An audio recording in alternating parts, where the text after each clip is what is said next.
deysən? Ben deyirəm ki, Ha. qardaş, Allah mübarək eləsin. Yavaş. Koyma. Qırağa sürün, qırağa. Allah! Gəlin. Gelin.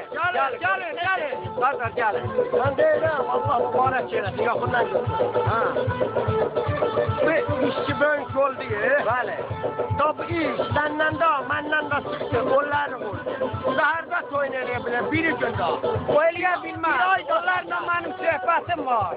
Bir iş belə də ola bilər ki, bir iş islahat, onlara izin oxuy deyərəm. Onu deyə bilirəm. Ön gel o şeyle. Baş yolda Ay deyərəm. söz var ha. Öz il oğlu askerliği tutarmayınca, Ay. askerliğe gitmeyecekse, bayanını bile elinde olmak şartıyla. Ay sağ ol. O olmasa toy olmayacak.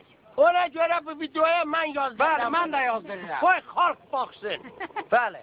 Sağ ol. Allah mübarək eləsin. Sağ ol. Sağ ol. Gel işin doğru. İşin doğru.